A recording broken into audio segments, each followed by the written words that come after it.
ओम नमः शिवाय। नमस्कार दोस्तों, स्वागत है आप सभी का आपके अपने YouTube चैनल खुशहाल ज़िंदगी में।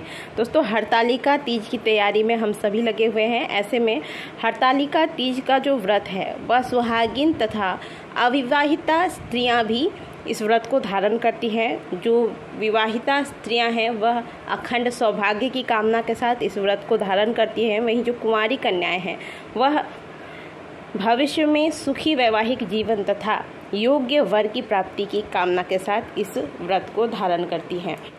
हरतालिका तीज का व्रत सभी व्रतों में से सबसे ज़्यादा कठिन व्रत बताया गया है। इनमें कई प्रकार के नियमों का पालन करते हुए निर्जला व्रत धारण करना होता है और इन्हीं में से एक नियम है साज श्रृंगार से जुड़ा हुआ। कुछ ऐसे विशेष श्रृंगार हैं जो आज के दिन व्रती महिला, जो व्रती स्त्रियां होती हैं, उन्हें अवश्य करना चाहिए।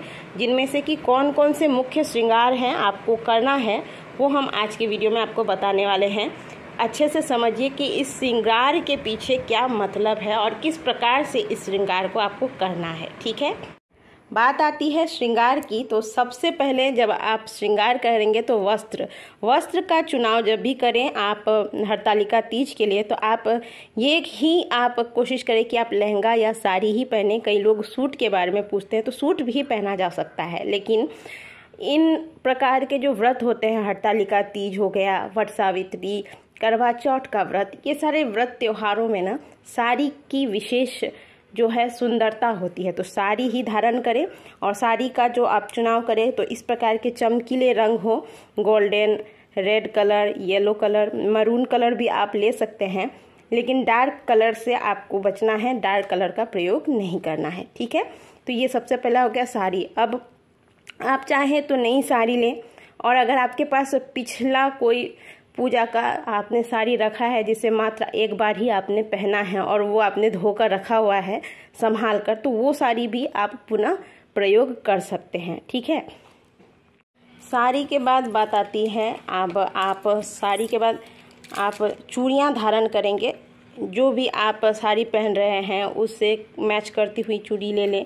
रेड कलर का आप चूड़ी ले सकते हैं, पीले रंग का साड़ी पहन रहे हैं तो पीले ले लें। आपके इच्छा पर निर्भर करता है यह, लेकिन चूड़ियाँ आपको आज के दिन भरकर हाथों में पहननी है। ठीक है, और कई स्थानों पर लाह की चूड़ियाँ चलती हैं, कई स्थानों पर चूड़ा पहना जाता है। तो आपके यहाँ जिस प्रकार की चूड़ियाँ धारण की जाती हैं उस प्रकार का चूड़ी आपको लेना है। लेकिन चूड़ी जो भी आप लेंगे वह पहले से पहना हुआ नहीं होना चाहिए, नई चूड़ियाँ लेने की कोशिश करें। इसके बाद पैरों में आपको महावर लगाना है। आज के दिन महावर अवश्य लगाइएगा, और जब आप तैयार होंगे इसके पहले ही आप महावर लगा लीजिएगा, क्योंकि साड़ी पहनने के बाद महावर लगाने से साड़ी खराब भी हो सकती है आपकी। इसलिए आप मेहंदी और महावर ये दोनों चीज़ें पहले ही लगा लें। ठीक है, इसके बाद मंगलसूत्र जो तीज की पूजा होती है उसमें मंगलसूत्र का विशेष महत्व होता है। यह सुहाग की निशानी होती है और कभी भी सुहागिन महिलाओं का गला जो है वह खाली नहीं होना चाहिए। तो अगर आपकी मंगलसूत्र जो है अगर कहीं से टूट गई है, खंडित हो गई है, तो उसे आप अभी ठीक करा लें और ध्यान रखिएगा कि मंगलसूत्र अवश्य धारण करना है। ठीक है, इसके बाद पायल भी कई लोगों की पायल पहनते पहनते थोड़ी सी लंबी हो जाती है, ढीली हो जाती है या कहीं से टूट जाती है। आप देख लीजिएगा, अगर वैसा कुछ है तो आप उससे पहले से ठीक करा लीजिएगा। आज के दिन पायल आपको बिल्कुल धारण किए रहना है। पायल से कहा जाता है कि घर की लक्ष्मी होती हैं जो महिलाएं, उनकी पायल जब घर में गूंजती है तो इससे घर में वृद्धि होती है। इसलिए पायल हमेशा धारण करना चाहिए। पायल धारण करने से पति की तरक्की होती है। तो ये कीजिएगा एक कार्य। इसके बाद कानों में आपको झुमके धारण करने हैं। आप सोने का झुमका ले सकते हैं, आर्टिफिशियल लेना चाहे तो वो ले सकते हैं। वैसे तीज त्योहारों में सोने का जो ऑर्नामेंट वगैरह होता है उसका प्रयोग करना ज़्यादा अच्छा लगता है, क्योंकि सोना जो है वह शुद्ध होता है।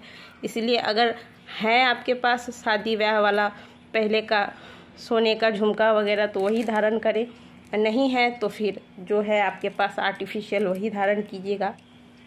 चूड़ी के साथ इस प्रकार से एक एक कंगन भी हाथों में आपको अवश्य लगाना है आज के दिन।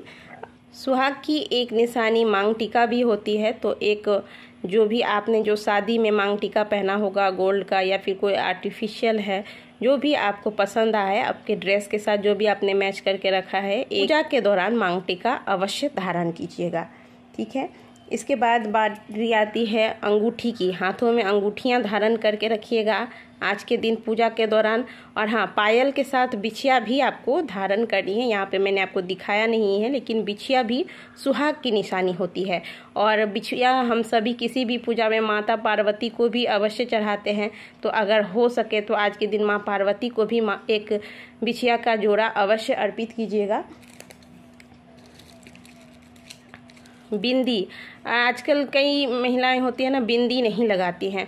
आपको बिंदी अवश्य लगाना है, चाहे आप छोटी बिंदी लगाते हो या गोल आकार का लगाएं या लंबी लगाएं, जो आपको अच्छा लगे। लेकिन आज के दिन बिंदी अवश्य लगाइएगा। और काले, बैंगनी या फिर नीले ऐसे रंगों का बिंदी ना लगाएं। लाल बिंदी की अपनी अलग ही खूबसूरती होती है और सुहाग की निशानी मानी जाती है बिंदी, तो बिंदी अवश्य धारण करना है। इसके अलावा काजल अवश्य लगाइएगा आज के दिन, आँखों में काजल। अब बारी आती है सिंदूर की। आप लिक्विड सिंदूर लगाते हैं या फिर वो डब्बे वाला सिंदूर लगाते हैं, जो भी लगाते हैं। वैसे आज के दिन अगर आपके पास शादी वाला सिंहोरा है तो उससे निकाल कर सिंदूर लगाएं, ये ज़्यादा अच्छा होगा। शादी वाले सिंहोरे से आपको आज के दिन सिंदूर लगाना चाहिए पूजा के दौरान। इत्र अवश्य आज के दिन धारण कीजिएगा। जब आप पूरे अच्छे से तैयार हो जाते हैं तो इत्र अवश्य लगाइएगा। सारी हो गई मुख्य श्रृंगार की सामग्रियां। देखिए, कई लोग जो होते हैं ना, उनको मेकअप करना बहुत पसंद होता है। कई लोगों को बहुत ज़्यादा श्रृंगार करना पसंद नहीं होता है। लेकिन हरतालिका तीज में 16 श्रृंगार करने का विधान है। तो अगर आप बहुत ज़्यादा नहीं कर सकते तो सौभाग्य की ये चीज़ें जो आज की वीडियो में मैंने आपको बताई हैं, लाल साड़ी से लेकर आपको सिंदूर, महावर, मेहंदी, पायल, बिछिया, मंगलसूत्र, मांग टीका, झुमका, कंगन, इत्र, बिंदी इत्यादि ये चीज़ें अवश्य आज के दिन आपको धारण करनी है। बाकी दिन भले आप थोड़ा कम श्रृंगार कर लें, लेकिन आज के दिन क्योंकि आप माता पार्वती की पूजा करने वाली हैं और जहाँ भी आप माता पार्वती को देखेंगी, माता हमेशा अपने सौभाग्य की सभी जो प्रतीक हैं उन सभी को धारण किए रहती हैं। इसीलिए वह अखंड सौभाग्य देने वाली माता कहलाती हैं। इसीलिए आपको इस प्रकार से 16 श्रृंगार करके तीज के व्रत को धारण करना चाहिए, पूजन करना चाहिए। और जो कुंवारी कन्याएं हैं वह जो आप श्रृंगार करती हैं सब श्रृंगार करें। केवल आपको मंगलसूत्र, सिंदूर ये सभी चीज़ें नहीं लगानी है, जो कि केवल विवाहिता महिलाओं को ही लगानी चाहिए। बाकी आप जो भी श्रृंगार करना चाहें, इसके अलावा भी बहुत सारी चीज़ें होती हैं, जैसे कि नेल पेंट, लिपस्टिक में गजरा वगैरह। मेकअप का तो कोई अंत नहीं है, आप जितना करना चाहे कर सकती हैं। लेकिन ये मुख्य चीज़ें हैं जो आपको तीज के व्रत में अवश्य धारण करनी चाहिए। खास करके सुहागिन महिलाओं को बता रही हूँ, इन चीज़ों को धारण करके तब माता पार्वती की पूजा आराधना अवश्य करें। चाहे आप व्रत रखें या न रखें, लेकिन तीज के पूजन में अवश्य शामिल होइएगा 16 श्रृंगार करते हुए। आशा करते हैं कि दी गई जानकारी आपको अच्छी लगी होगी। वीडियो अच्छी लगी है तो वीडियो को लाइक कीजिएगा, कमेंट बॉक्स में हर हर महादेव अवश्य लिखिएगा।